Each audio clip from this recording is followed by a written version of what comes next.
Uh-oh, it's loud. Excuse me. I exploded. Okay, and let me see this. Make sure my phone's on vibrate. Start time. Good call. Okay, I'm on mute. Okay, so I guess we're ready to go then. What? So what I'll do is I'll come in. Where'd my notes go? So I'll come in, I'll introduce myself and Michelle, then I'll introduce each of you guys. Just pull up my notes real quick. I thought I did already.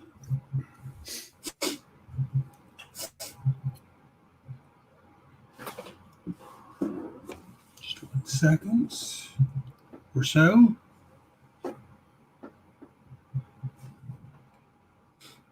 Okay. He's over here sweating, and I'm in a sweatshirt. That's how I roll.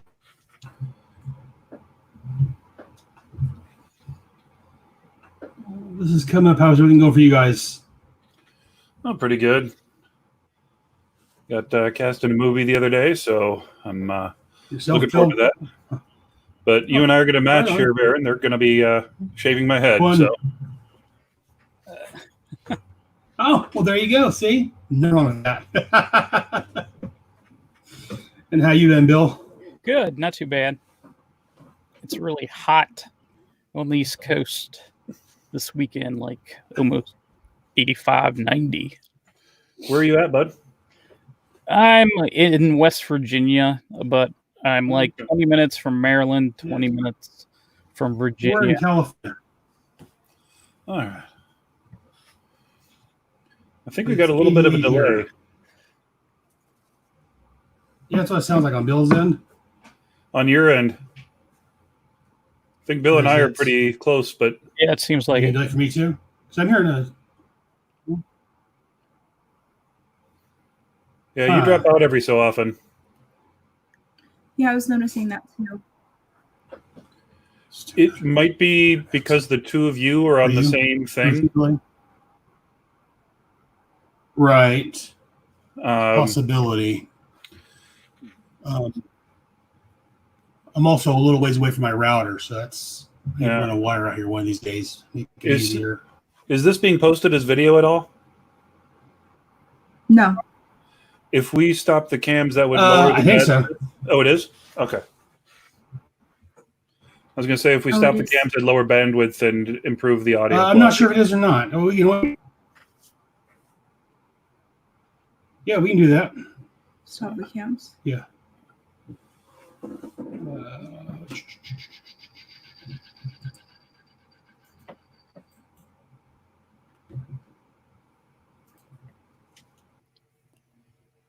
Okay. Oh, there is stop cam right there. Yeah, you just want to see yourself again. I do. Yeah. There. Why wouldn't you? Oh, because this hope or not, we'll see. Okay. Oh, there it is. So I pulled up and okay. So I introduced myself, a little bit of my Voyagers history, my podcast. I'll introduce Michelle, and then I'll introduce Bill, get his Voyagers history, whatever he wants to promote, and then Lee, your Voyagers history and what you want to promote. And then I'll give a short synopsis for the show itself, give some background on the show. Then I've got a synopsis for the first issue, for the first episode. And then we'll go through and I'll get everyone's thoughts on it. Sounds good to me. Questions, concerns, comments? No, sounds good. Any questions? All right. Any questions, Michelle? No. Okay. Well, let's go ahead and get started then. Welcome to VoyagersCast, episode number 1. The title of this is called Voyagers.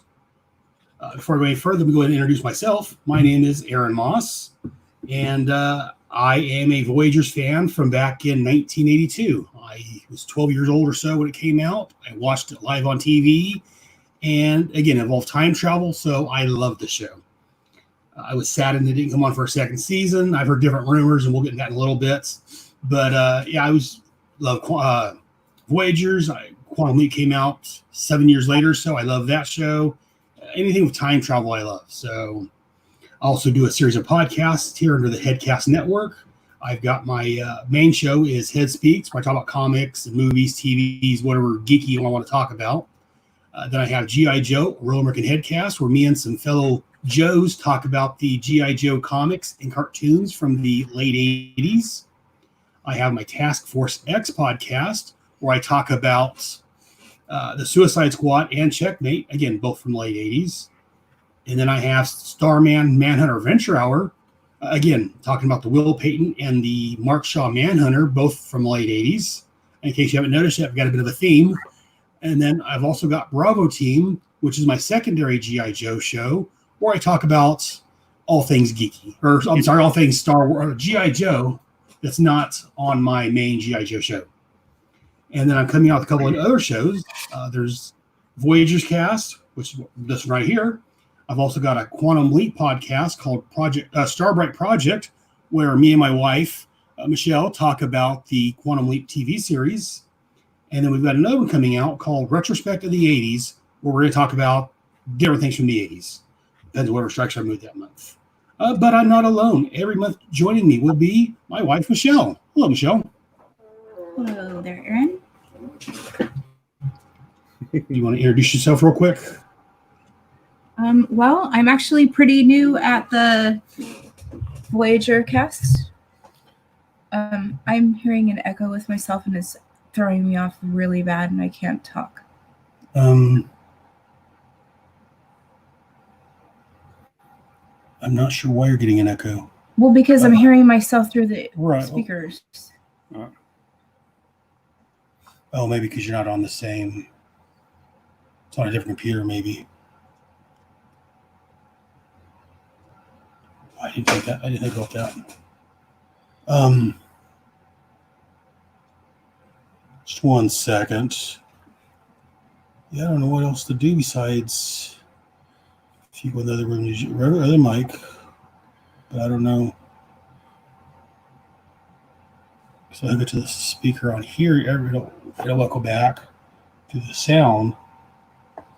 Can you do it on one ear, or is that still bothering you? It's just like if you're talking on the phone and you can hear yourself Right. talk.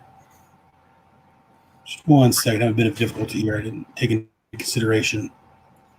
No worries. Yeah, the only thing I can think about is maybe if you'd have to move into like your art room and do it from there. And then you have to use a mic, and that would cut that out. Because I think what it is it's picking up which is going through my computer, and it's giving you a bit of a delay. That's probably thinking they're probably getting a bit of a delay when they listen to me. That's the only thing I can think of offhand. Yeah, because I can only hook up one mic to my computer. How's that plug in? What? Mic. USB, or is it? It's a USB. It's a USB mic? Or not mic, it's a headphone. Or is it the jack? That's a USB mic too. Well, if it's a jack, I can see I plug it into here and see. Oh, no, it's a... What's a jack? Would you guys be able to sit close enough together to use the same mic? Close enough together to use the same mic? Well, we're using the same mic. We're using one mic. Hang on a second. I'll just mute this. Oh, yeah. How's that? Yeah, we're using one mic. What it is, we've got two different computers with two different headphones. Oh, okay. Yeah. You hear them? Yeah, I can hear them. Okay. All right, I think we figured it out. Is there a delay or anything? No. Okay. We figured it out. I was able to hook one into my, hers into my Blue Yeti mic. And then my Excellent. headset's hooked up. Now you need to turn it down a little bit unless you're really deaf. What? Yeah. A little deaf. How so? Jesus Christ. Can you hear that? Yeah. Okay. So let's try this again then. Sorry, guys. No worries. So let's go ahead and start from here from the top. Yeah. Delete all that out. So let's start when you want. Right, lead me in. So. And joining me, as on every episode, is my wife, Michelle Motz. Hey, Michelle. Hi, Aaron. Thanks for having me on the show again.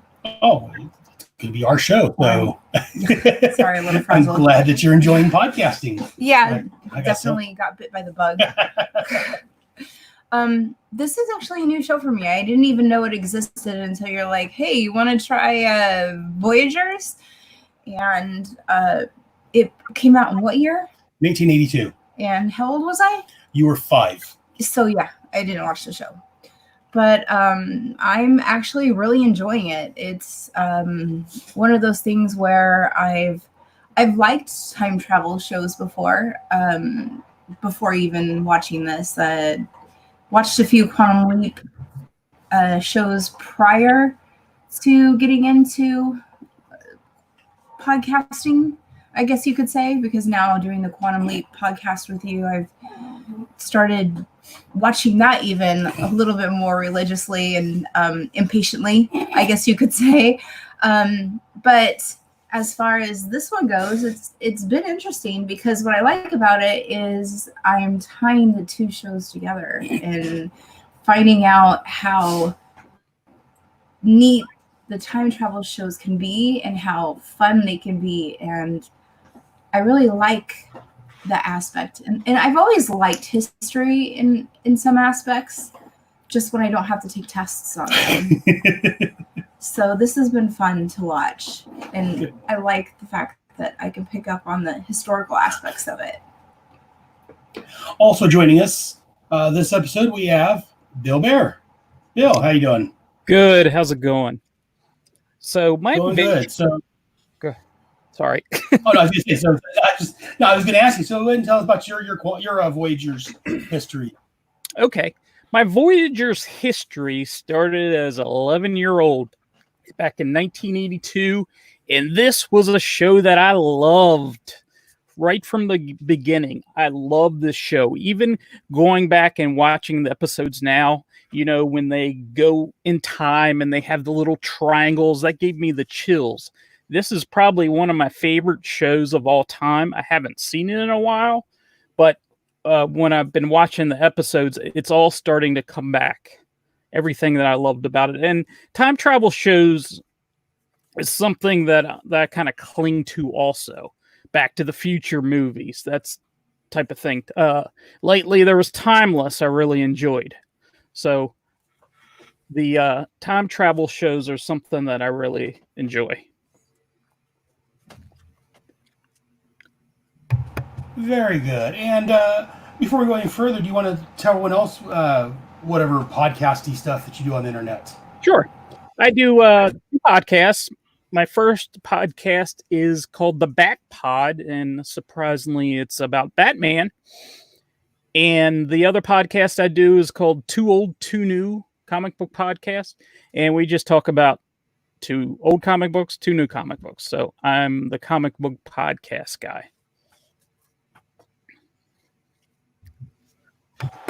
Very good.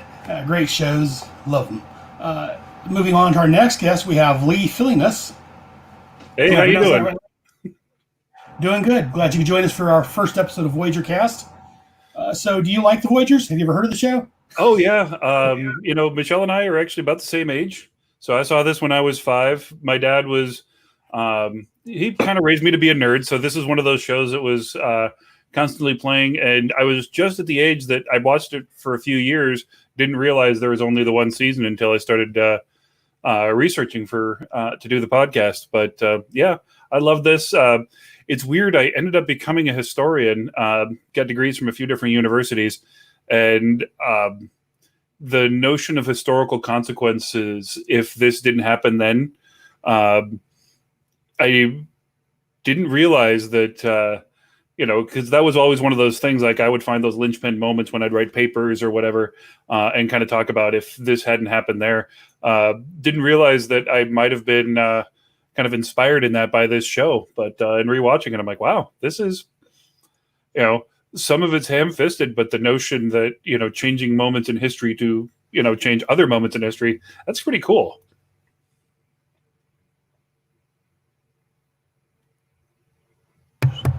Yeah, no, very much so. Yeah, and like I say, much like you guys, I'm a big fan of time travel. I like Timeless also. It's interesting though that you got into history, and it's probably because of this show, or at least shows like this. So again, me and Michelle's going to be here monthly, and we'll have guests on. Hopefully Bill and Lee can join us every episode or as much as they can. Love We've to. got other guests lined up. Absolutely. So let's go and get started with this episode. So I'm going to give a little synopsis of the show first in general. Just quickly, the show's about a guy named Phineas Bogg, who's a member of a group called Voyagers. To help history along, giving it a push where it's needed. He's a regular human that was living as a pirate a few hundred years ago when he was chosen to be a Voyager. He travels by the way of a gold pocket watch-like device called an Omni. When the light is flashing red, it means history is wrong. His job is to fix it. A little background on the actual show. Voyagers is an American science fiction television series about time travel, and it aired on NBC from October the 3rd of 1982 through July 10th of 1983, which was during the 82-83 season. The series starred John Eric Hexum, I believe is how it's pronounced, and Mino Palucci. Terrible at names. Palucci, thank you. Yeah, I'm horrible at names. And had a rotating line of guest stars. Phineas Bogg, who's played by John Eric, was one of the Society of Time Travelers called Voyagers, who, with the help of a young boy named Jeffrey Jones, again played by Mino, from 1982, used a handheld device called an Omni to travel in time and ensure that history unfolded as we know it. Also, at the closing credits on each episode, Mino says in a voiceover, if you want to learn more about whatever historical thing was from the episode, take a voyage down to your public library. It's all in books. And I couldn't agree more. Maybe that's where my love of libraries came from. No, I was at the library before that, so this just helped. The reception for the show, Tom Shells of the Washington Post praised the series as a live-action version of the Mr. Peabody and Sherman cartoons on the delightful old Bullwinkle show, and largely a joyride from start to finish. I have to agree with him on that.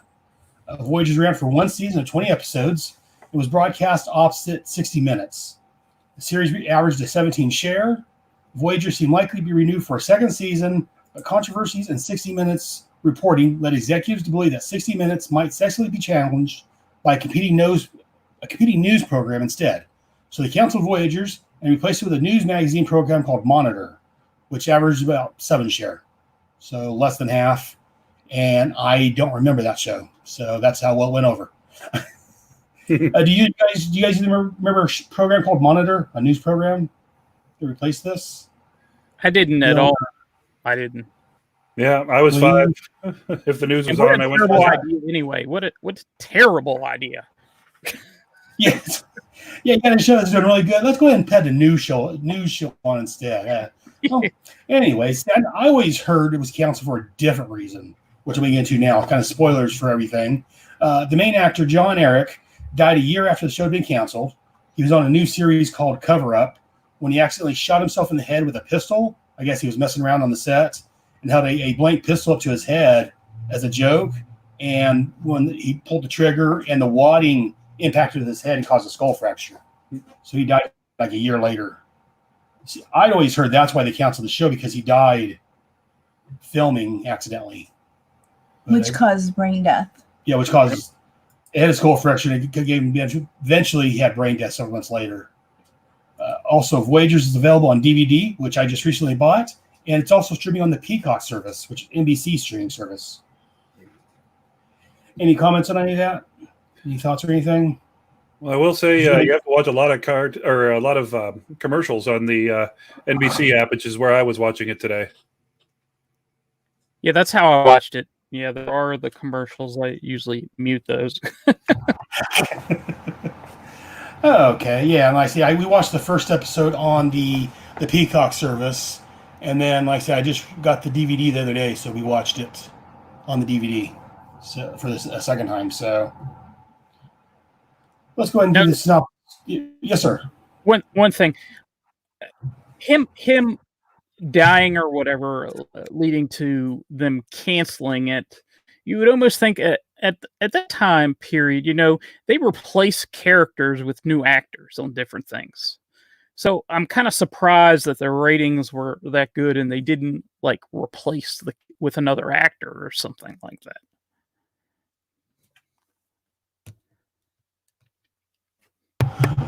Well, again, I always heard it was because he died they canceled it, but it looks like they canceled it before that. So I don't think, even though the ratings were really good, I think by the time that they realized it was just too late, they didn't want to worry about redoing it, I would imagine. I don't know. Yeah. They could have redone it. Give me just 1 second, guys. Try one more thing real quick. I don't think it's going to work. Can you hear me? I'm sitting next to you. Can you hear anything through the headset? No. I didn't think so. Yeah, she's still not hearing you guys through the...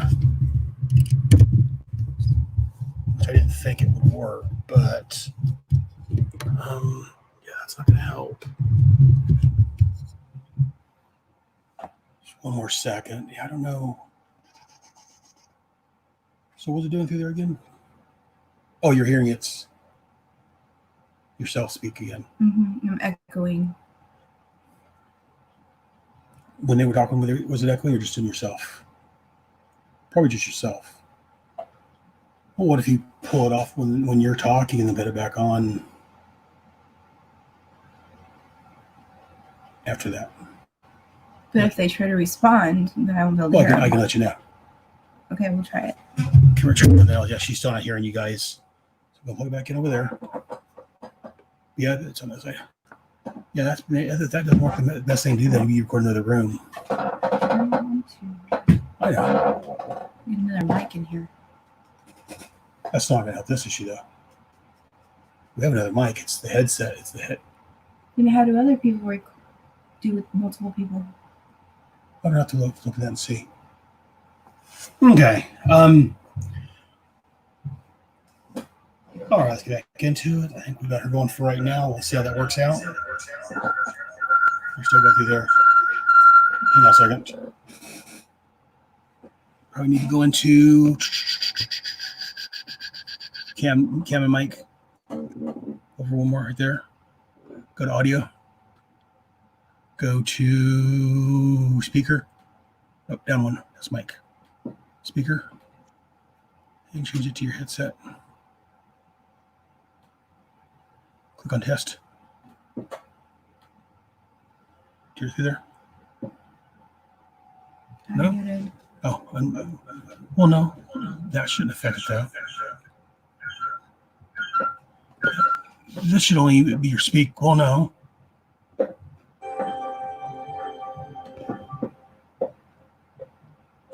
Okay, yeah, so testing. Hello? Hit test. Why is the mic on? The mic shouldn't be on. Unless it's picking up that mic. Let me turn this off.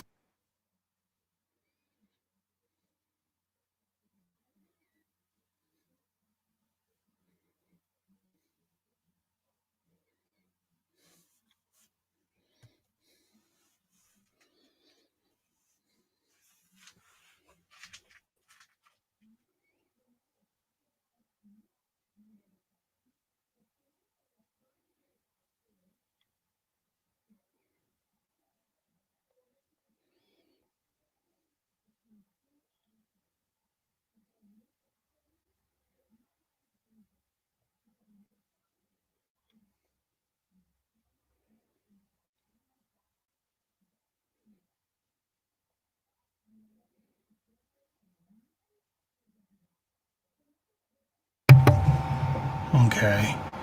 Can you hear me now? Mm-hmm. All right. Can you say something, Bill? Hey, what's up? I can hear him now. Okay. Just make sure she can hear you. Okay, so let's go ahead and try this one more time. Word. Now we're going to do a synopsis for the first episode. I'm sorry, do you guys have any other thoughts on the background of the show or anything? No, I'm good. I was going to say it's interesting watching them use Northern California as every possible country in the world. Yeah. Well, that's the good thing about California. We got all sorts of terrain around here, so you can almost be in any part of the country or the part of the world. I was noticing that too. I was like, wow, that kind of looks like foothills. Yeah. I know those trees. Yeah, well, as a Californian, I can say that's why California is so great. I was almost going to ask you last night to Google like where they filmed their location last night. Let's go and do the synopsis on the first episode. Our story starts out with a young boy sword fighting in medieval times. As he rolls down a rope to help his parents, he awakens in a chair from a dream. We then hear the boy's aunt complaining about having to take care of him, which of course upsets the boy. Suddenly, a strange man breaks into his high-rise window. The man says he's looking for Columbus. The boy's dog attacks the man and takes a book from him and causes the boy to fall from the window. The man jumps after the boy, and suddenly they're somewhere else. And then next we know, they're landing in a field next to a lake. The strange man asks the young boy what year he was in.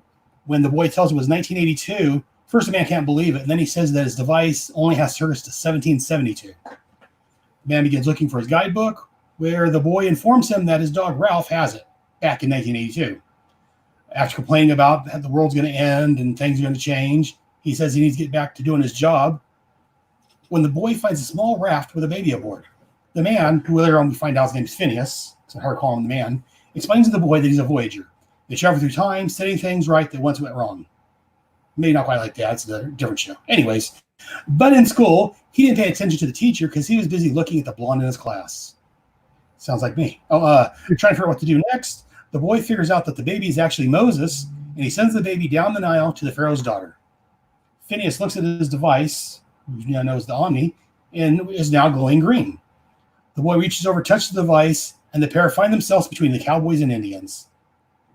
Suddenly, they're back in the time stream, as we find out, before landing in France in 1918. When cannons start exploding around them, they take cover. They then rescue some Americans from the bad guys.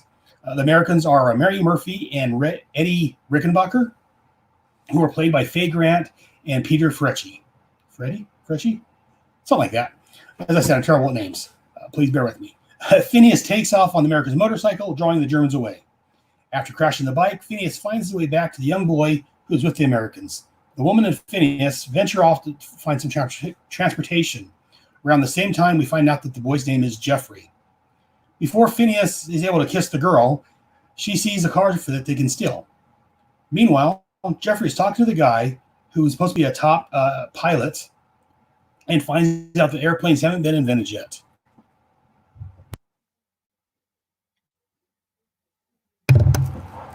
As Phineas is about to steal the truck, Jeffrey runs up to him to tell him he's figured out the problem. They need to go to Kitty Hawk, North Carolina, circa 1903.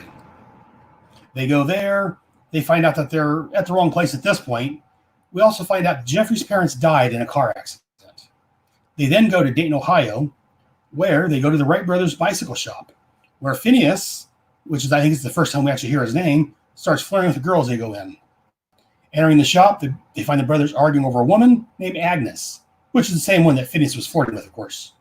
Wilbur, who's played by Ed Begley Jr., and Orville, played by Donald Petrie, part ways, giving up on creating the airplane.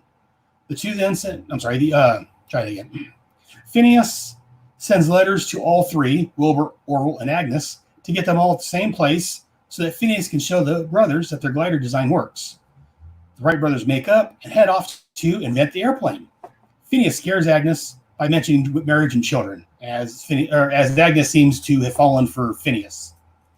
Our two heroes then go back to 1918, where they land in a haystack, much to Phineas's happy surprise. After almost being shot by the Red Baron, they re-find Mary and Eddie, who have no idea who the pair are. Phineas and Jeff take off in Redenbacher's plane to distract the Red Baron, allowing Mary and Eddie to fly off in a different plane. After the Americans escape, our Voyagers battle the Red Baron in a dogfight. As they go in for a crash landing, they leap out to 1066, the Battle of Hastings. And that's where our story ends. So let's go and get some thoughts on this. Let's go ahead and start with Lee. What are your thoughts on this episode?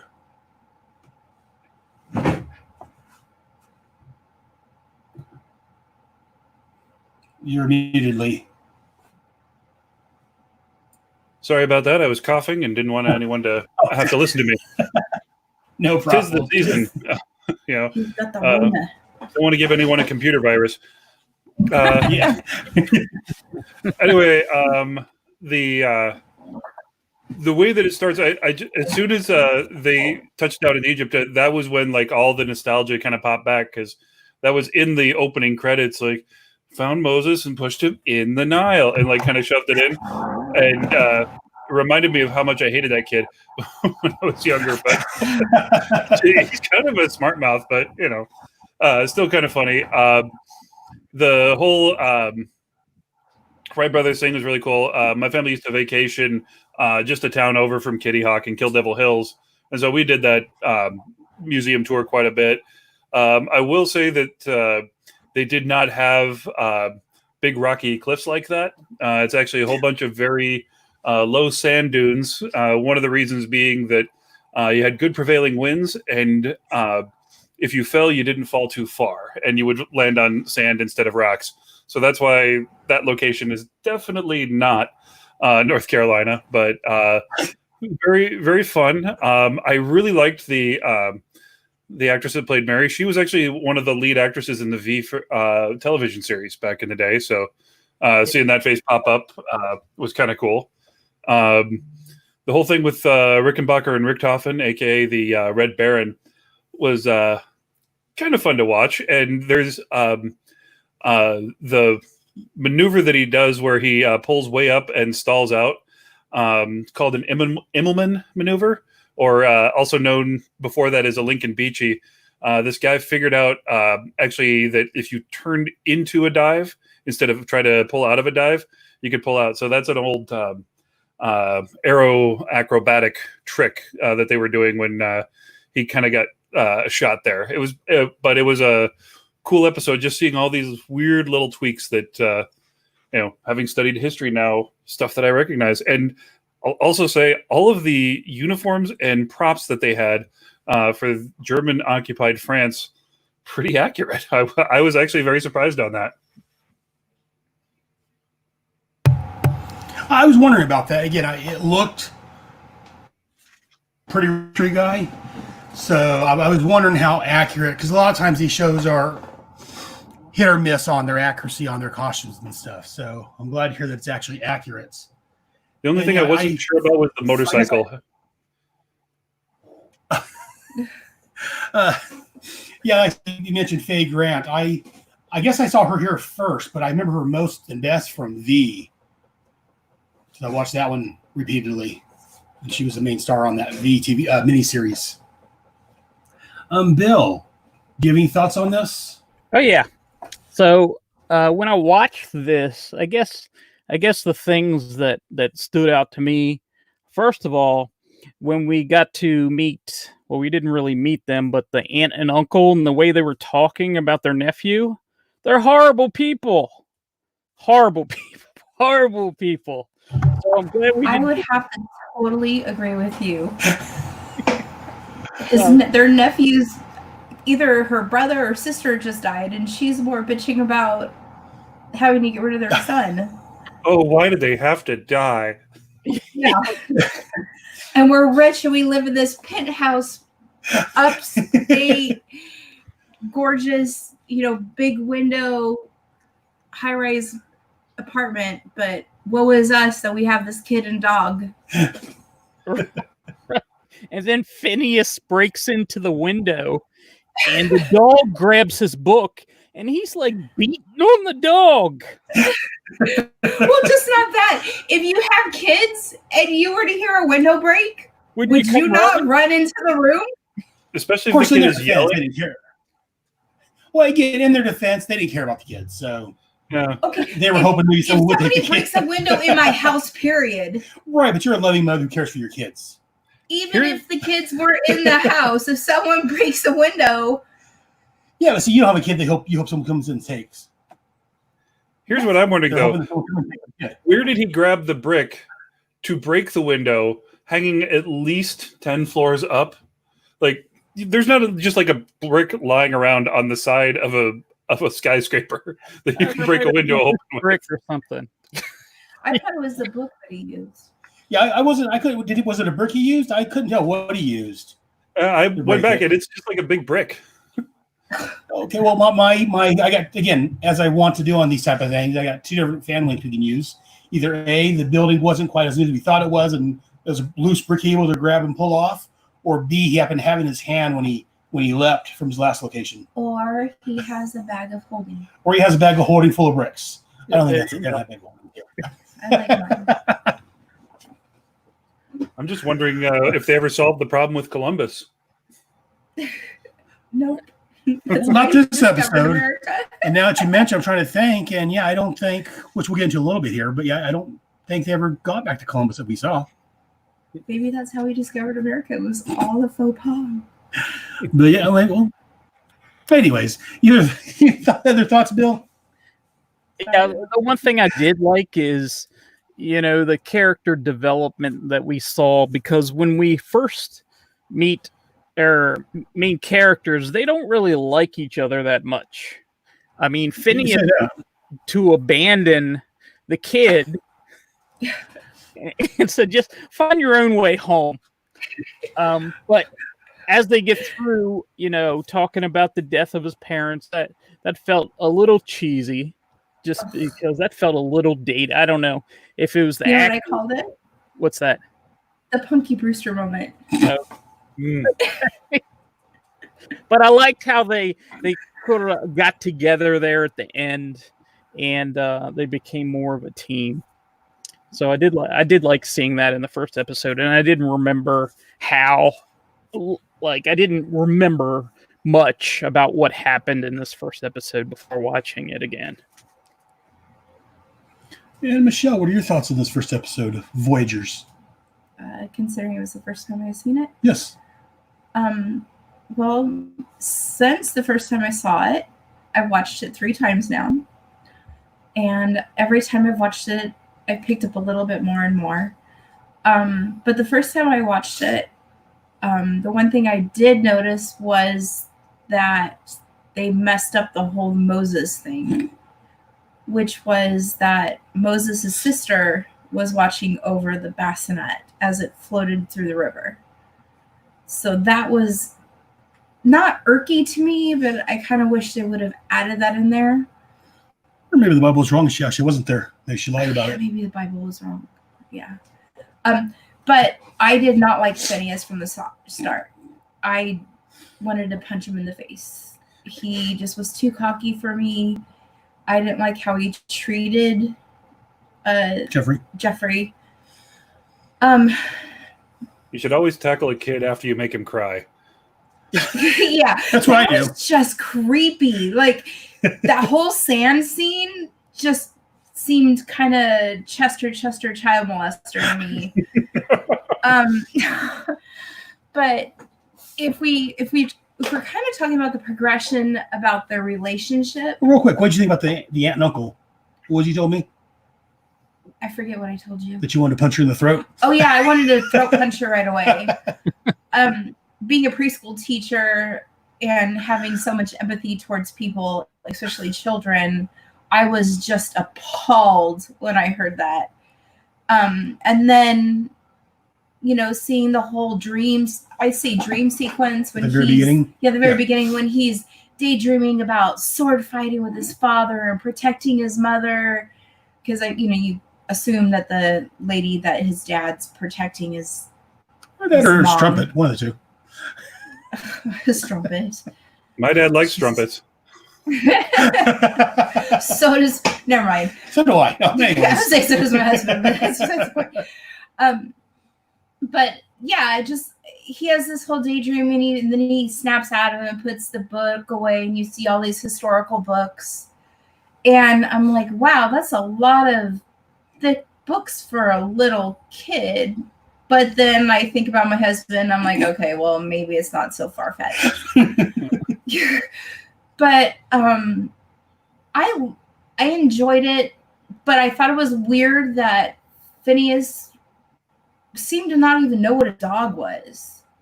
Yeah, direction of the dog, I didn't come on that too.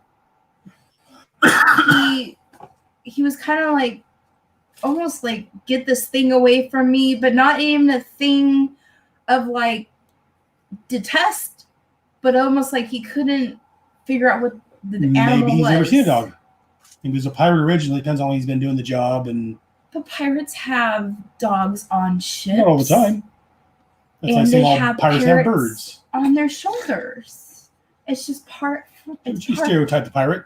I am styropirate. I am Styropirating? I'm styropirating. He didn't seem to know how to do much. His training that he wasn't paying attention to. He couldn't drive a car. He couldn't drive a motorcycle. Yeah, and that I pointed that out to Aaron. I was like, what did he pay? Okay, besides the women in his class. That was it. Which it reminds me of Alan Quantum Leap. Well, that's what I was thinking. Again, as we mentioned, this kind of Quantum Leap may have taken some ideas from here, some themes from here, maybe it's just universal themes. But to me, Phineas seems like a mashup of both Sam and Al. Yeah. He's got Al's lecherous nature, that he's doing good like Sam. It's almost like if Al was the Leapy over in Quantum Leap. But if he was really a true jerk off, and we see him fighting the dog for his book, and that apparently that book is his quote unquote Bible that he needs to live by. He chose to jump out. He chose to jump out the window after Jeffrey instead of fighting the dog for the book. Yes. He could have let Jeffrey just fall. So you do see some good character. It shows his true heart there, if you will. Yeah. So I'm giving a little bit of props. It only took me 3 times watching the show to kind of get that. He jumps out the window to save him, even though he's willing to leave him in Egypt and willing to leave him in France in World War I. Yeah. But he jumped out the window to save him to go kablat. So he doesn't mind leaving him stranded somewhere. He just doesn't want the boy to die. Yeah. I was also going to say the blonde in his class, I think he was trying to say that was Marilyn Monroe. Because, this blonde with the great legs, she had this hypnotic way of talking, and she had this little birthmark right here. And I looked it up, and she's got a birthmark right there. She's got that hypnotic way of talking. I really would have liked to have seen that happen. Huh. Yeah, I didn't think about it being Marilyn Monroe being in his... So that doesn't make any sense to me, because we were talking about the time frame about him, and it seems like he is so belligerently dumb. Well, again, I don't know what you mean. It doesn't make sense. I mean, they took him from being a pirate from a couple hundred years ago, because this is a group of people that control time. Or not control time, but so they handpicked this pirate and plucked him out of his piratehood and threw him into a classroom with Marilyn Monroe. Yeah, maybe before Marilyn Monroe died, maybe they switched her out or faked her death, whatever, and took her and met her as a Voyager. Maybe they never actually say Marilyn Monroe, right? But the way they describe it, they're insinuating. Yeah, no, I never really thought about that till he mentioned it. So I mean, I don't know if that is supposed to be Marilyn or if it's just a Marilyn-esque type person. Maybe that's where Elvis is too. Possibly. Oh my God, we need to make this show Marilyn Monroe and Elvis as the Voyagers. It would make all the money. We need to write a fan script of this and push this through to Universal and have them do a sequel to it. Happy an updated version. Mr. President. But yeah, again, I don't really blame him. And again, when I was in school, I would get distracted quite easily by the girls too. So I can't really blame him for not paying attention to boring stuff like history and things that help him do his job and knowing how to drive cars and things that, again, because he came from a pirate. So yeah, he never would have driven a car or a motorcycle or a plane or anything. So yes, but he knew what the kid meant when he said clutch. Like he doesn't understand the motorcycle at all. It's the clutch. Oh, got it. Again, he paid just enough attention. I mean, in class, again, you're a girl, so you wouldn't steal with other girls. Well, maybe. You never know nowadays. But he took the class, and he paid attention to bits and pieces. The clutch, that part of it sunk through, but everything else was just, oh, hi there. So I don't know. Again, I'm just fan making because that's what I do for shows I like. I noticed the clutch was on the handle. Did motorcycles have the clutch up there? Not at that point. They would have been down by the left leg. It's also known as a suicide clutch. Oh, okay. Yeah, so the thing I know about clutches is a member of G.I. Joe. So I don't know. He had the weird voice, too. yeah, so you know Clutch. Mm-hmm. But yeah, it just, that and the whole I really know. I liked the full circle thing about the dad thing, though, because at first Phineas was really upset with Jeffrey when he's like, "You're ruining my reputation by calling me dad," and how upset he was. And again, being who I am and working with kids, I looked at a more psychological aspect where he was trying to fill a void, Yeah, you know, so. and having him get all upset really upset me. Because I'm like, how dare you? This kid just lost his parents and he's needing somebody to fill this void, and now you're being an asshole again. And it like made me upset. And I was like, man, I don't like this guy. And then when he meets the redheaded chick. Oh, from with the Kitty Hawk. What was her name? Agnes. Yes. And he says, oh, he's my nephew. And I'm like, okay, well, I'll give it to you. At least it's, not my friend or something. And then in the last bit, when he meets the blonde girl again, Mary, he's like, oh, it's my son. And then you cut over to them. They actually are smiling at each other. I thought that was a really neat nod where it shows the progression of their actual friendship. That actually had character building and... Yeah. I was like, okay, I'll give you this because you've earned my respect a little bit more. So there is some really neat stuff in there. I mean, I could talk forever, so I'm going to shut up. Yeah, like I said, I watched this when it first came out, and like I think it was Lee was saying, the whole Moses thing, Moses thing was very iconic because he's in the opening, and when I think of that, I think of Voyagers because again, that's in the first episode. They use it in all the openings later on and stuff. So I really like that. And again, I mean, I grew up in a Pentecostal church, and I didn't even think about the whole Moses' sister supposed to be following them. So, or maybe that's where time went wrong. Which brings me to my problem, I guess, in quotes of the show compared to other time travel shows. So Jeffrey knows the history. He knows about Cleopatra. He knows about the airplanes. He knows about Redenbacher, the Wright brothers, and all this. But without Phineas going through and fixing things, none of that happened. So I'm just trying to figure out why time's messed up. But yet Jeffrey knows what's going on. Jeffrey knows the actual timeline. Unlike Quantum Leap, who, they're actually changing things. Al's got this is what happened. This is what we think should happen. And they actually change things. Here it's like they're, and again, don't get me wrong, I love the show, but it's one thing that I didn't think about this, 30 years ago when I first watched, 40 years ago, whatever it was, when I first watched it. But watching it now as an adult, I got thinking, well, why is time messed up? I mean, if Jeffrey knows about it, knows what the original time's supposed to be, what's Phineas and his friends supposed to be fixing exactly? And I forget again, because it's been since 82, 83 since I've watched this. So I forget they explain this more in later detail. Let's find out about that later in the season. That's one thing that struck in me was it's very odd that Jeffrey knew how the time was supposed to be, but Phineas is supposed to be fixing time, so it turns out that way.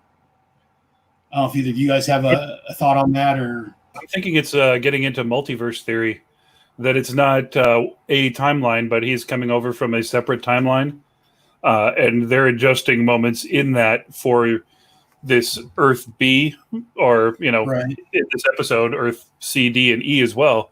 Right. So line up with.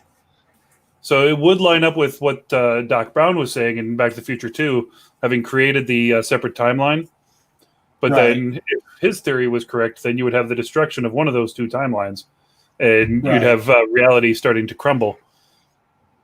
But I did kind of have that thing there. And I think Quantum Leap did this better by having small moments, not historical things, but like, oh, we can fix this person's life. And really the only historical moment they did on that show, unless I'm mistaken, was the Oswald assassination and or the Kennedy assassination. Kind of watch what you say, because Michelle hasn't gotten that far yet. Just started watching. Take your headphones off for a minute, or you got to step out of the room. But no, there was a couple actually in the last season. There was a couple of big world, not necessarily big world, but things people would have known about happened. But the difference with here in Quantum Leap is in Quantum Leap, it happened one way in their reality. And then when Sam fixed things, in quotes, then it went to however happened in our actual reality. In fact, step over for a minute. I might talk to him about something. I don't want you hearing this. It's about Quantum Leap. Give me just a minute. God, humbug. See what Unless you guys want spoiled for Quantum Leap for Your mouth. 4 seasons down the road. Fine, I'm going. But it's an interesting thought. Somebody chased my wife out of the room real quick so we can talk about Quantum Leap. Because again, Looks like you're editing this one on your own, buddy. yeah, we're doing a Quantum Leap podcast. But she's watching Quantum Leap the entire thing, episode by episode, and we watch them. So she's trying not to spoil her, even though she wants to be spoiled at times. But yeah, there was, like I said, the Kennedy assassination, which in Sam's real world, in quotes, Jacqueline died also, but they fixed it so she'd have lived.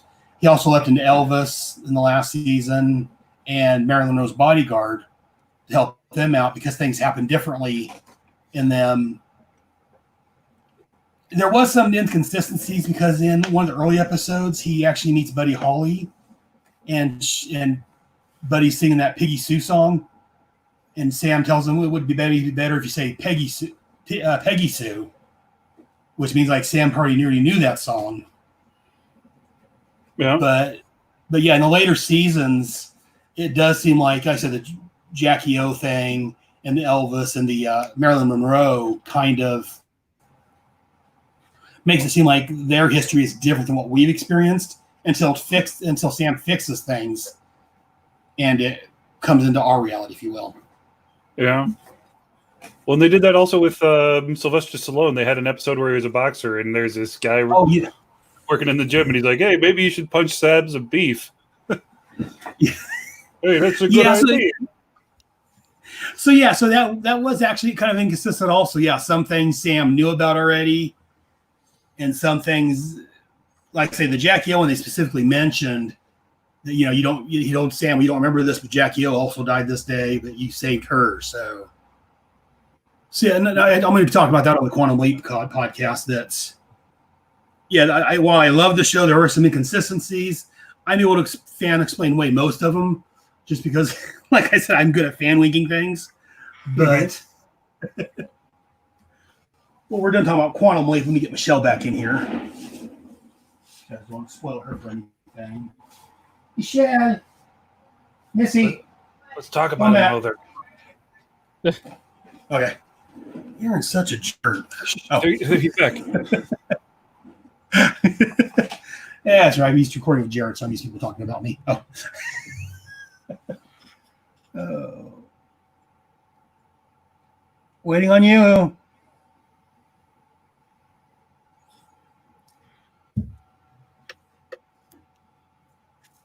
Bat's breath. Where did I love that? Apparently, it's a pirate thing. But why would pirates be like so vehement about bats? They would barely ever be around them because they're coastal and on ships, which aren't known for bats. Unless they were like in a boat or something. Huh? They had some pets. I suppose. Maybe someone on the ship had a pet bat and it had really bad. Getting in the way. After Michelle thought that was hard also. Become the bat pirate. Oh. Now that's a show I want to see. Bat Pirate. Bat Pirate. They probably did one, but I want to do it better. I think they had a Batman Elseworld story where he was a Bat Pirate, I think. Oh yeah, somewhere. I mean, if there was someone out here that did that about Batman, maybe he would know. No, when he got thrown back in time by Darkseid. Okay, yeah, I know I saw something about it. Yeah, he was a pirate in one of those issues. Okay, which probably come from some Silver Age thing, because yeah. Well, they had Batman versus Ninjas too once. That was a fun one. Yeah, we're just talking about the whole Bat's breath thing. I hate that. Every time he says it, I groan. I'm like, shut up. Yeah, I'm sure I've heard where that came from. How many did anybody keep track of how many times you said it? Oh, don't get me started. I dated a guy who watched Dragon Ball, and I hated Dragon Ball so bad. So one day I sat there and counted every sweat droplet in an episode just to be a brat. Yeah, maybe I start doing a bat's breath count or something. That was awesome. I'm so there.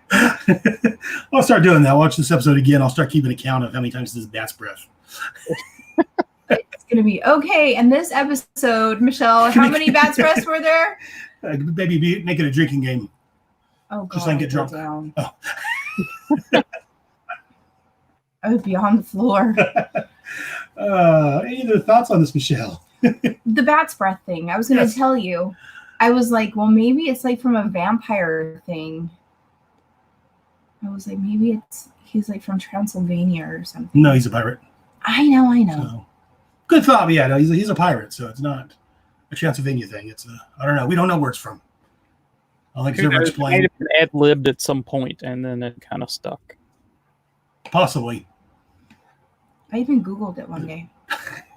I'm wondering if it's something that they had to like dub over, and that was the closest thing they could do to lip match it. Huh. He's like, God damn it, bad's breath.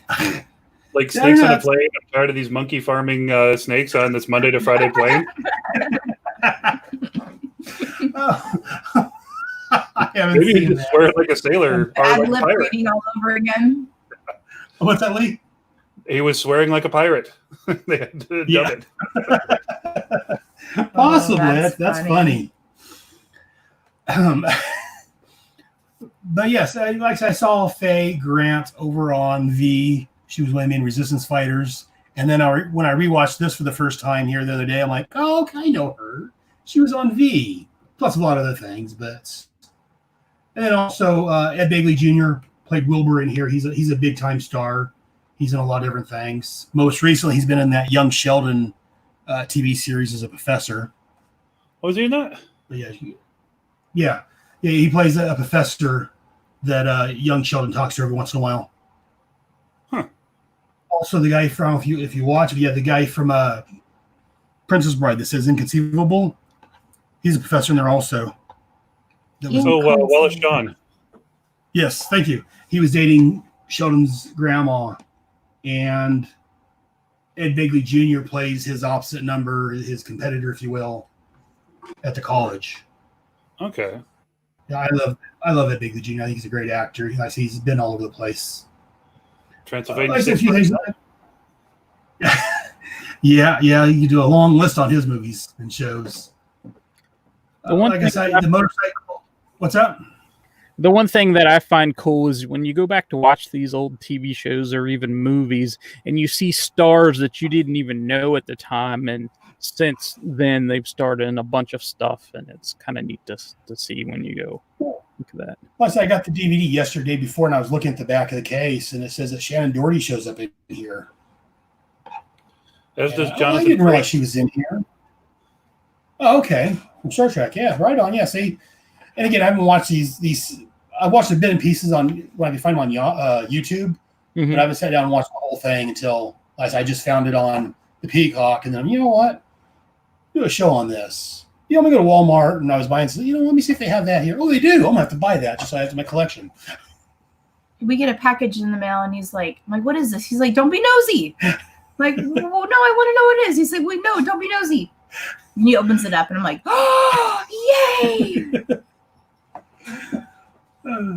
But like I was saying, the motorcycle thing that I think Lee was pointing out, or Bill, one of you guys, I didn't notice an error on that just because, again, I'm not a vehicle guy. I didn't know clutch? that but the clutch is in the wrong spot. Just making sure we're not talking about something from Quantum Leap because I had to go leave the room. No, I'll sit down the room again. But humbug. That's breath. But don't you dare. I need to start working that in my everyday vocabulary. No, you don't. Instead of curse, I just need to say bat's breath. Smart kids like you give me a pain. I will smother you. I in your hate sleep. smart kids. You need a T-shirt that says "Bat's Breath." There you go. No. That should be the name of the podcast. No, guys. Hey, that's a better idea. And instead of VoyagersCast, I'll call it Bat's Breath. That's a good idea. Where's the delete button on your laptop?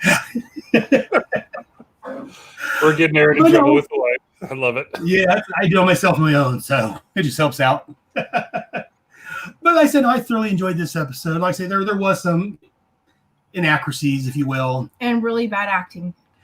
And the acting wasn't the greatest, but like you're saying, Jeffrey's acting wasn't. I just didn't like the rock scene when he was talking about my parents got smashed up. It was the 80s. That's how we talked. You were a little kid then. You didn't know. That's how we talked. Always wanted my Is parents that how we're going to go? That's how I want Is that how it's I want my going parents to to get smashed up. You were a little kid. What do you know? This was what happens when you marry an old fart. Yeah. And like I said, the Red Baron, I've always heard about the Red Baron, so I knew about that to a degree. You know how I know the Red Baron? From Snoopy. From Snoopy. Yeah, I know from there also, but Bill, do you have any other thoughts on this episode? I have a question. I really enjoyed it. Go ahead, Bill. I really enjoyed this episode. It brought back a lot of fun memories.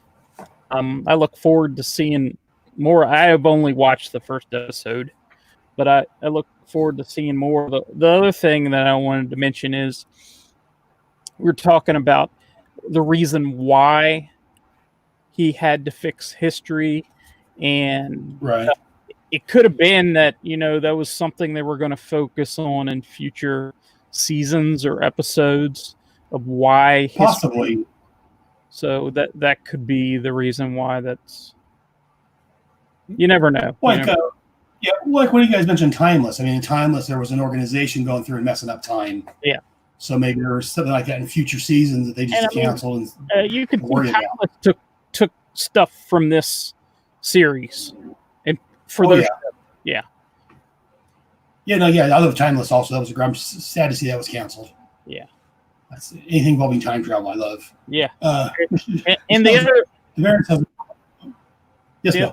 pick that I have basically about it is the girl that the Wright brothers were fighting over. Yeah. Right, Agnes. Yeah, Agnes. Phineas writes her a letter, and I don't even know if she knows Phineas very well, and she just shows up in the middle of some field because some guy says he's in love with her or whatever. Well, he introduced himself. She knows who he is, but she doesn't know anything about him other than she thinks he's hot and she wants, I guess. Well, and he is Norwegian, and there is no denying the smoothness of a Norwegian. Like a guy can do. Well, after looking him up on Google, after Aaron said that he had gotten shot, I just wanted to Google up like what he looked like. The man was damn hot. See, and that's why Agnes showed up just after meeting him once. Yeah. She wanted to see more of that.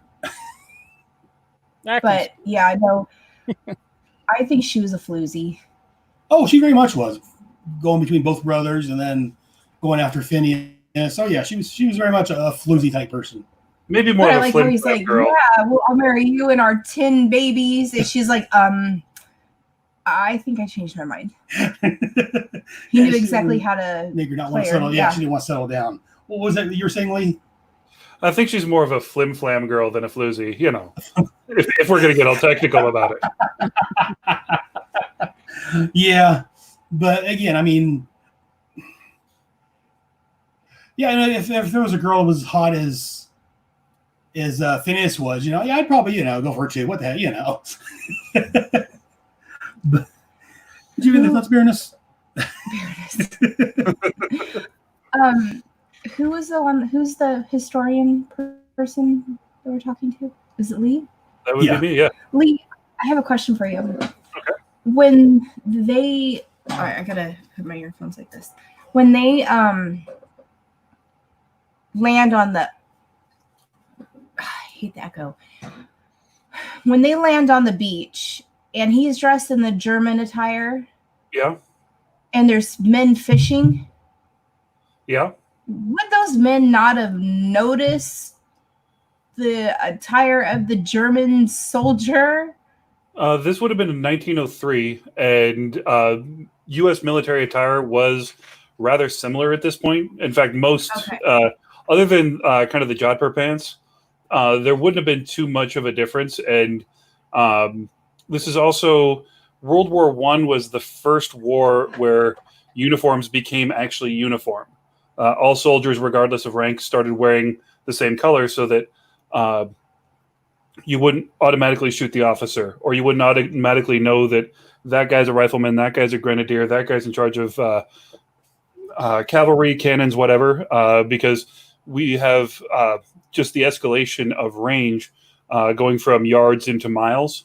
And even with, scoped rifles, smokeless powder, the ability for snipers to, shoot out, I think the record in World War I was 700 yards.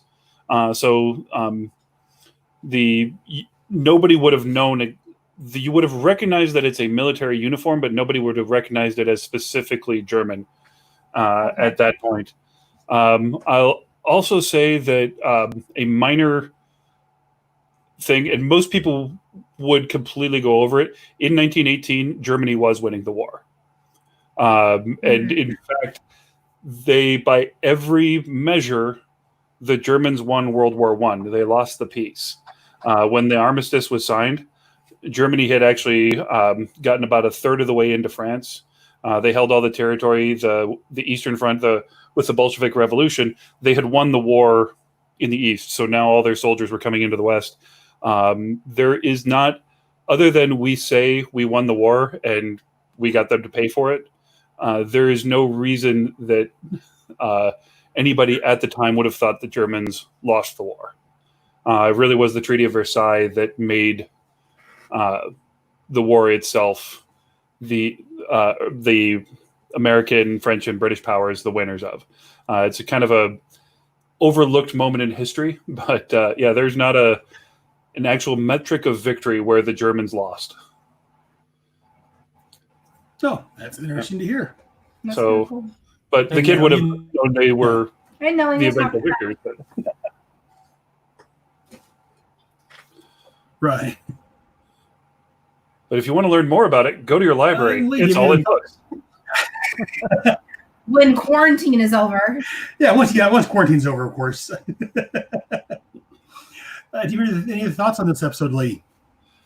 I think the overall, you can tell that they were using sets from other movies that were just lying around in California, up in the foothills, somewhere around the mountains. And I think that's an amazing way to make use of a lot of this stuff. In fact, I wish that we would do more, because sometimes there are these beautiful sets built for movies that just get destroyed. And if we could use them for something else, I was just talking about this on another podcast with my mom. A big chunk of the Butch Cassidy and Sundance Kid movie, there was a photo montage, and they shot it all on the set of Hello, Dolly. Oh, okay. Wow. And the Great Fire in Atlanta in Gone with the Wind was literally them just burning some houses on the back lot in MGM Studios. There's the, I work in film. I'm an actor, stuntman, and I've done some production. The amount of stuff that you put together to make a movie to only use once, sometimes it's really heartbreaking. But then sometimes you get stuff like the soldier's armor from Starship Troopers keeps showing up in other movies. It ended up in Firefly. It ended up in a bunch of other stuff, but like little bits that just cross from one film to the next. And to me, it kind of creates a legacy like you would have in live theater, where you can use the same set dressing for a different thing. And, when you make a historical drama, why not keep those sets and make something else set in the same time period or that could use it, instead of just striking the set and throwing it all away. So I think them using these sets are really cool. Yeah, that makes sense. Our daughter is in a lot of theatrical plays through her elementary school, and my mom and I are very involved in the set design. And every year it's like we're rebuilding on what we use because the schools don't have a lot of money. Mm-hmm. And it's always fun seeing how we repurpose what we have, and it always feels like it's got deeper meaning because that once was the cart from Beauty and the Beast that held the teacup, and now it's something off the boat from Peter Pan, and it's just, I don't know, it holds sentimental value. And I like when I'm watching a movie and I'm like, wait, wasn't that from on that movie? Isn't that the same? And then you Google it and you're like, oh my gosh, yes. I love when that happens. I know the biggest one that I can remember is Back to the Future, and the Gremlins use the same town set. Yep. Kingston Falls and what was it? Hill Valley, same town. Yep.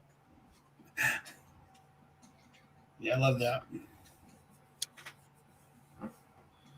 Well, does anyone have any thoughts or anything else you want to mention about this? No, I'm just glad we finally got to record this so now I can watch the next episode. One thing I was going to mention real quick, I did like, again, this is 1982, I like the time travel sequence. When they would go through time, the stars with like the mirrors or whatever, they're shooting past. That's incredible. Yeah, when I rewatched this, again, for the first time after so many years, so I'm like, oh, I forgot about this. That's great. It gave me like chills. What's that, Bill? It gave me like chills seeing it. The music that was playing during that is just a memory. Yes. What were your thoughts on that, Michelle? First time seeing the time travel sequence. Oh, look, the used video toaster. Okay, I'm done with you. Sorry, I mean. Again, back in 1982, that was fantastic. Yeah, well, I was watching the Smurfs and Shirt Tails back in 82. So. And what did you think about that, Lee? Our actor guy. I really loved it. And my dad was one of the original graphic designers. And even something as lame as, that sequence to some of us that are a little bit younger, I remember helping him with stuff like that. And a rendering like that took a long time. Now it's a real easy thing. I remember doing something similar a couple years ago for a film, and we were just doing a test. And they brought me in to just kind of stand in front of a green screen and do a couple things. And I hadn't been a part of rendering for good 15 years at that point, probably 20. God, I'm old. And when we had done it before, we would literally have to do it on film, take each film, digitize it, then transfer it, and then render the graphics over it, and then put it back together again, kind of a composite. And if you messed up the resolution on it, you'd have to start all over again. And I just remember thinking, okay, I won't see this for 3 weeks, just because in my head that was how long it took. And as I was changing, the guy rendered it, and we got to watch it, and I'm like, I did not realize until that moment that I was living in the future. Because I remember this being weeks. I remember this being a team of guys working together. He and a bunch of his friends worked on. I don't remember if you guys remember Captain Power. Yes, I remember that. Yeah, my dad's friend Bill Seinhorst was one of the creators, and did a bunch of the rendering and graphics for that. And I remember watching them, and I just remember the frame by frame work that they were doing. And I remember loving the show and being bored to tears being in studio for it, because it was so boring watching computer geeks work. And now I'm a computer geek for work. So it's weird the path that my life has taken because of edutainment. That was one other thing I did want to bring up is how amazing an idea this was to have edutainment that's actually entertaining to us now. But, like I said, as a kid, this kind of made me fascinated with stuff. And I wish there was more like it. And we were just having that conversation about the Muppet Show. Yeah. Because that's how I felt about the Muppet Show, that it brought opera and it brought the arts and it brought that kind of stuff to children my age and other kids your age and that Right. kind of stuff, and even Looney Tunes Yeah. and that kind of thing. Now it's all fart jokes and butt jokes and burp jokes in cartoons for the most part. They don't have a lot of The quality. that they're throwing into the cartoons nowadays. There's not lessons learned. Like, even G.I. Joe, there was always some kind of meaning to the show. Plus, they'd have the PSAs at the end. Yeah, exactly. I mean, that's what just drives. That's why I like our kids watching the 80s stuff better than the Current other stuff. stuff. Even the old sitcoms would do that. They would have a lesson that Oh yeah. the TV kids would learn by the end of the episode. But that's what I liked about.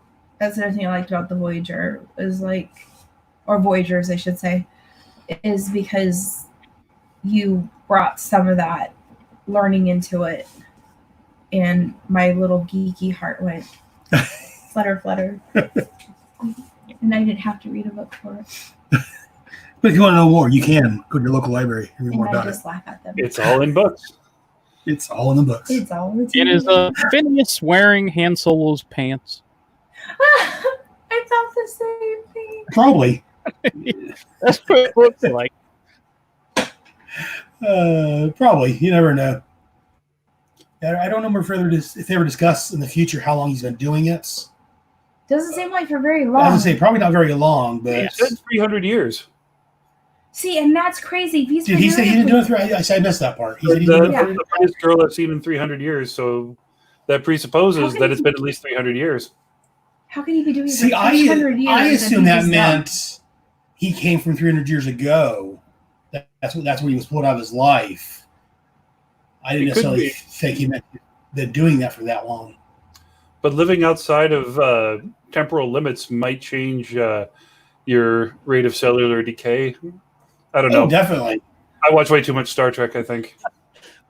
Oh no, that's that very well could. And again, I read it as saying, for 300 years. He came from 300 years before that, and that was just a reference to how much time is spent in reality.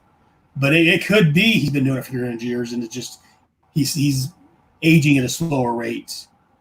But I would hope not, because if he's been doing it 300 years, however that works for him, and he hasn't learned anything in that time, he's really bad. Yeah, I think Jeffrey's got a bad hand here. He sees a woman and he forgets everything. Yeah. Again, I can't blame him. Whatever he learned, it went out of his head. And Yeah, I can't blame him. I had that problem to myself. So, does anyone have any other thoughts or anything else they want to share about this episode? I have a weird thought about this, and this is comic book brain of mine. And in some relation, the relationship between Phineas and Jeffrey reminds me a little bit of Firestorm, and the relationship that Ronnie Raymond and Professor Stein have, because Ronnie Raymond doesn't know any of the equations or the science, and Professor Stein knows all the science and everything, and they sort of have that sort of relationship in the Voyagers, where the kid knows all the history and everything, and Phineas has the little Omni, and so He's controlling where you're going, and Yeah. the kid has the intelligence behind it. Yeah, it's Right. You know what? Being a big Firestorm fan, I'm surprised I didn't think about that, but you are correct. That could make this a prequel to Legends of Tomorrow. This could be a prequel to Legends Tomorrow. But yeah, no, I didn't really think about that. Yeah, you are right. It is kind of a reverse of Firestorm. That's very interesting. I'm going to watch with new eyes now. Because again, Firestorm is one of my favorite characters. So that's definitely something interesting to think about. You just won some big points.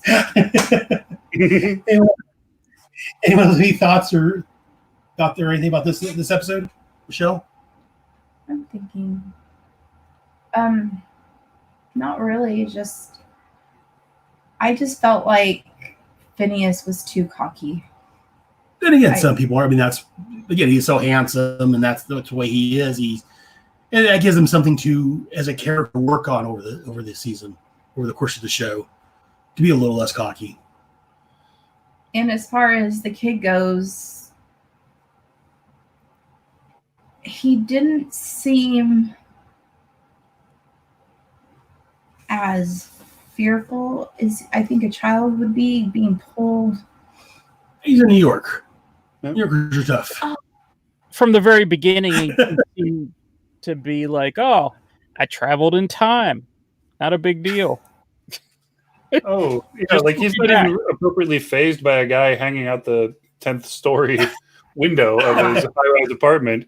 He's more angry that the guy's being mean to his dog. Yeah. I don't know. This kid I just felt like there was some missed points as far as the writing goes. Right. Yeah, Jeffrey should have maybe written a little different, a little more realistic. Yeah.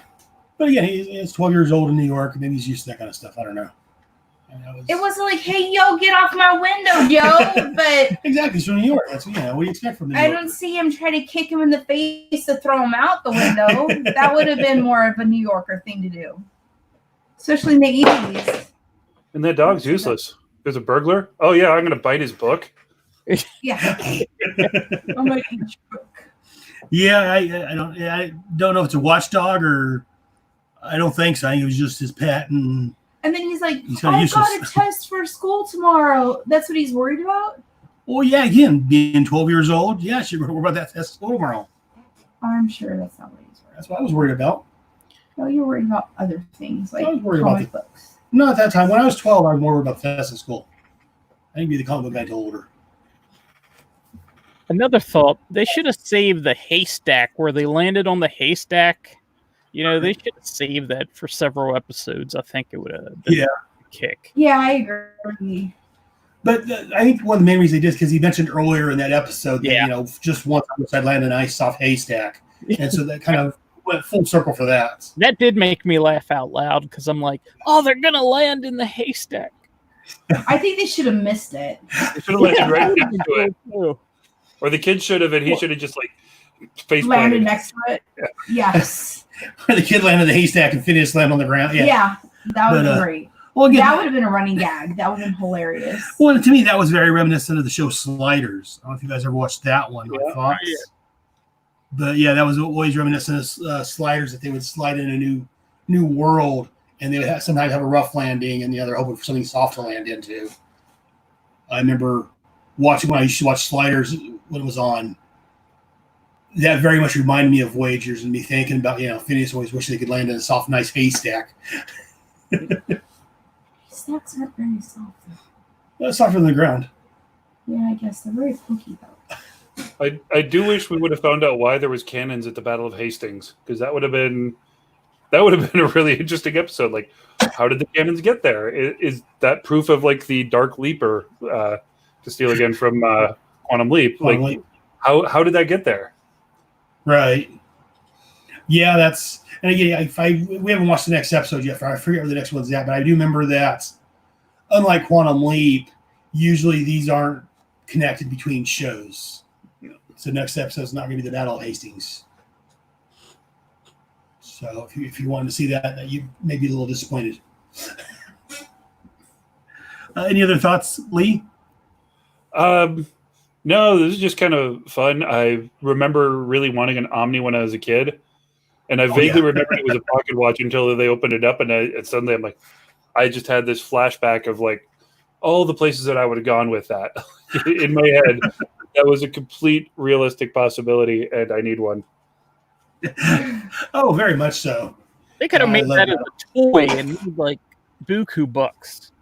Yeah. If some short-sighted executive at NBC hadn't canceled the show, yes, they could have done the toy line and had toy Omnis, and do you think the show would fly nowadays? Do you think kids would watch it with all this historical facts and stuff? I think done properly. I think a show like this, Quantum Leap, Timeless was kind of the same thing. and it only lasted a season. So I don't know. What do you guys think about that? Because these kids are so different nowadays. Their attention span is so short. Yeah. So I don't know if, like, I just don't know if they could sit through like an hour. I have 3 daughters, and I it's questionable. Yeah. Because families really don't even sit down and watch sitcoms together anymore. If you think about it. Yeah. Yeah. Well, I will say though, the if it's done well, my whole family, we actually watched the the Clone Wars. Me and all the or a couple of the nieces and nephews, or as I call them, knuckleheads. We're kind of watching it on cast. So I mean, there's a possibility if it's done right, and I think the place to do this would be up in Vancouver, because they've got just the infrastructure with all the the sci-fi and kind of syndicated television shows made there in the 90s and 2000s, with like Highlander, all the Stargates, all the stuff from the Arrowverse. They've got the sets. They've got an infrastructure in place that would allow them to make anywhere look like anywhere else. I think it'd be, if it was to be done anywhere, that'd be a great place to do it. Well, the thing about, now that you mentioned that, I think it'd be good on CW, because I mean they've got all the superhero shows. And they've already got Legends Tomorrow, which is a time travel show in theory. Yeah. But the hook is the superheroes. Right. That's what I'm saying. Yeah. But coming from a time travel fan and a superhero fan, I think that's if you do like a Venn diagram, I think it overlaps quite a bit. Yeah. I mean, but they did have on PBS that Wishbone show with a dog that time traveled. Oh yeah, that was a good one. And well, he went into books. He didn't time travel. What's that? He went into books. He went into books. That's what it was. So he would be Ivanhoe, and he would be Huckleberry Finn, but a dog. Right. Okay. Yeah. So it's kind of like the same premise in a way, but in a way not. But I thought he time traveled. I never watched it. But yeah, I don't know. I say Timeless was a time travel show on NBC, and that only lasted a season. I think that might have done better if they made it more mature and put it like on Amazon or Netflix or something like that. Yeah. A Netflix show would be really cool. Yeah, Netflix or Amazon Prime or even a Disney Plus. Yeah, Disney Plus. Because Disney does have some time travel, like Back to Witch Mountain. Isn't that like a time traveling thing? No? I'm thinking something aliens. Back to Witch Mountain about aliens. Boy, no. An old Disney that movie. Would be a good place. I mean, that would very much be within the kind of the purview of the old school Disney. Mm-hmm. Which they're trying to bring back. Not as many people are paying attention to it, but they've made a few efforts to bring Disney back to what it was when we were kids. Right. Which is nice. Yeah. I guess I need to write a letter to Disney and tell them they need to get on the stick. Yeah.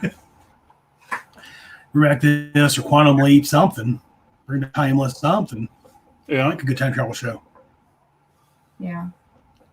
Well, I think a lot of parents are realizing that these fart butt jokes are just, brain deading their kids. Moms are doing that. Dads are the ones making the fart jokes to their kids. So having a dad and having brothers that are dads, they make the fart jokes. Isn't that what they call a dad joke anyway? Mm-hmm. I'm the only girl out of like 7 grandkids. So I grew, like I always said, Barbie grew up dating G.I. Joe and He-Man, not Ken. Story of my life. So we went from Voyagers to Barbie dating G.I. Joe and so Ken. far, I've gotten Barbie in every podcast we've talked about. That's it. I'm done now. Well, unless you guys have anything else you guys want to talk about, I mean, I enjoy talking to you guys. If you have anything else you want to talk about this, otherwise, I guess I'll let you go for this episode. Well, who would you cast? As who?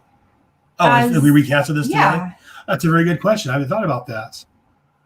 I think their best bet would be to go for an unknown. because a lot of times if you cast a lot of celebrities, the celebrityness takes over and it kind of ruins things for me. So I would go kind of for the original Superman, just pick an unknown and pull someone, that would look good at the part, and some of the ladies are like looking at. Do either of you guys have a suggestion if they were to recast this today, redo this today, who you cast as?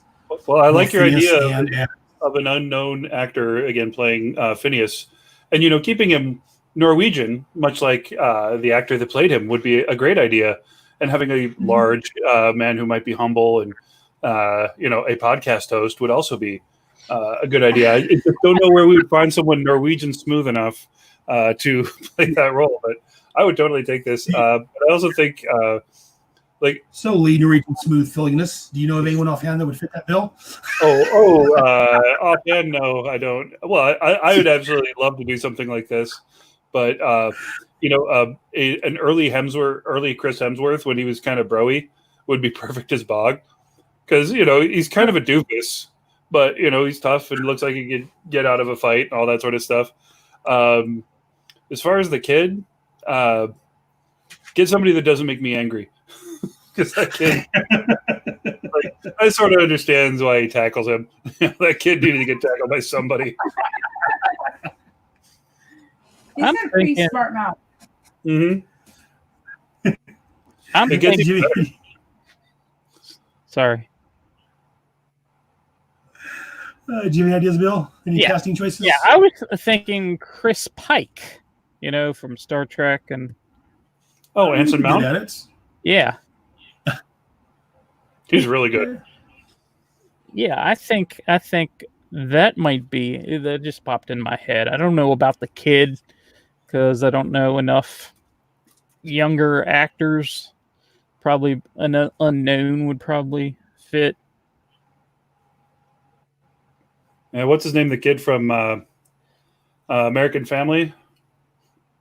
Al Bundy's son? When he was younger, maybe. Yeah, but just that kind of smart ass. Modern Family. Yeah.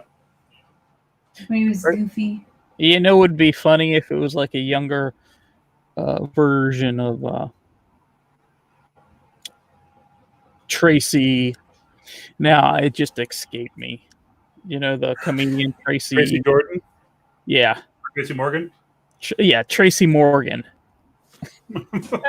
That's smart. Especially if he was always wrong about history, yet somehow made it work. We're not talking about Jar Jar Binks.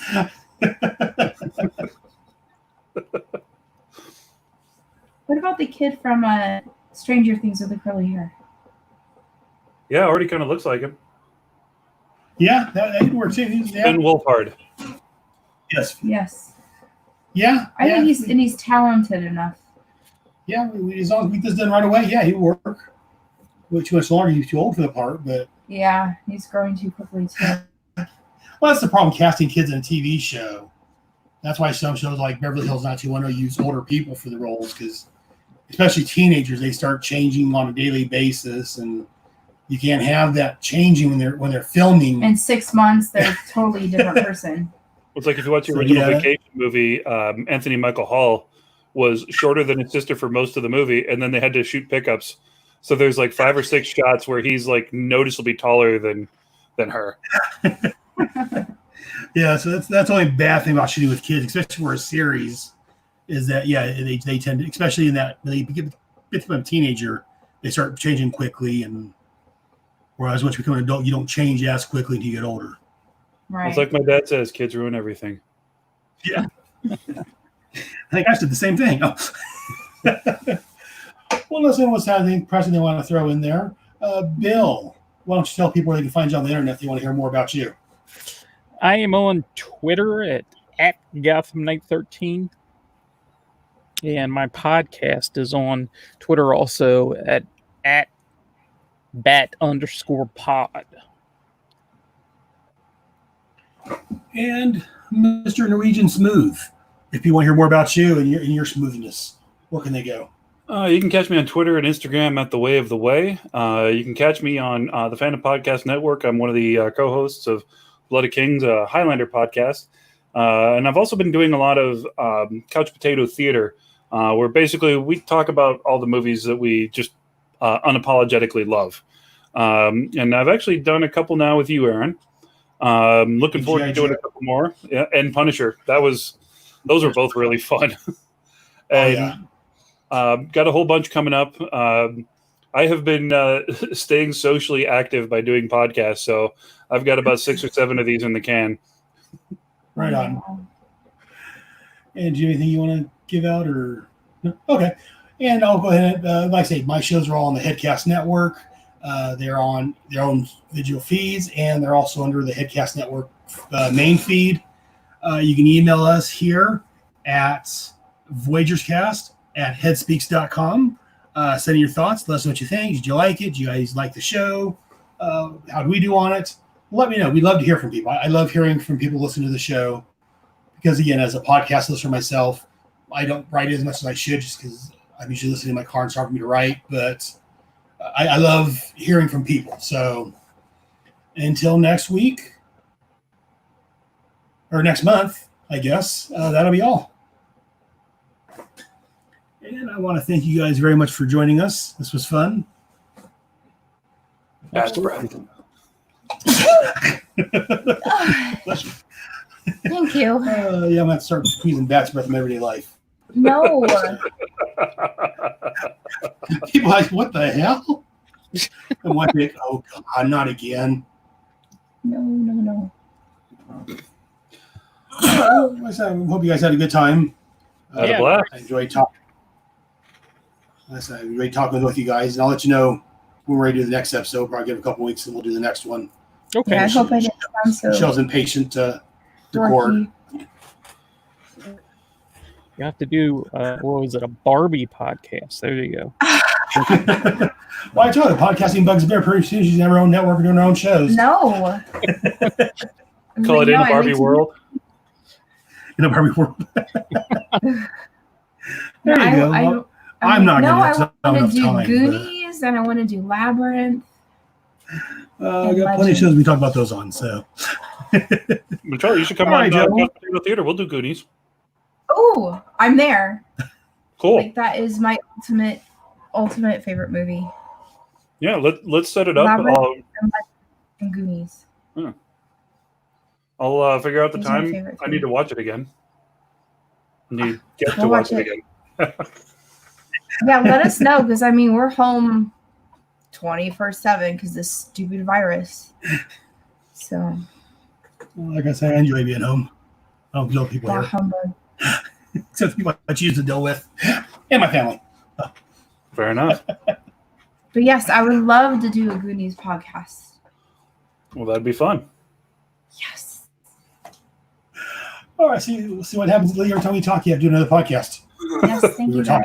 talking about the G.I. Joe. You brought up the Punisher Warzone came up. We had to do that one. Now we're doing this one. Now you got to do Goonies. Yeah. Barbie. Oh. No, I'm not doing it. Though I did get the Princess Leia Barbie for Mother's Day and the not princess, but also the Rey Barbie for Mother's Day. So I'm super excited. Cool. Yes. That's cool. Yeah. All right, Joe. I'll let you know when this is ready to come out.